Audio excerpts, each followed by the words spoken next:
Ben d'abord, permettez-moi de vous le dire, je ne suis pas là pour répliquer à mon homologue. C'est quelqu'un avec qui j'ai de bonnes relations, je saurais comment passer le message autrement. Ensuite, je dirais que le rapport mapping, c'est quelque chose qui a été fait par des experts de l'ONU. C'est pas les Congolais qui l'ont fait, ce ne sont pas les Congolais qui accusent, ce sont des gens objectifs qui ont fait ce rapport. Et ensuite, je dirais aussi que justice doit être faite pour toutes les victimes, toutes qui sont tombées, qui ont été arrachées à la vie au Congo et ailleurs dans la région.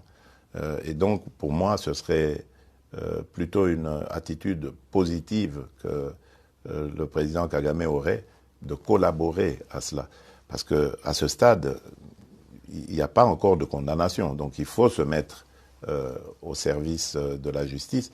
Et si ces gens qu'il défend sont innocents, la justice les innocentera. Quant à nous, à moi particulièrement, je tiens à ce que la paix et la sécurité reviennent dans mon pays, parce que je veux tourner cette page sombre de l'histoire de l'Afrique, qui est une honte de vivre en se regardant en chien de faïence avec ses voisins.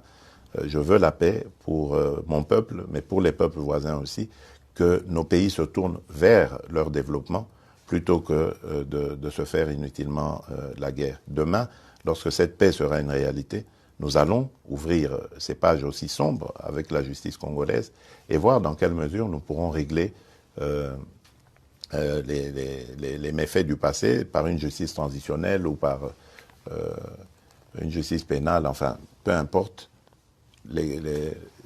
L'essentiel est de sortir de ce cycle infernal et d'aller sur le développement et les bonnes relations entre nos pays.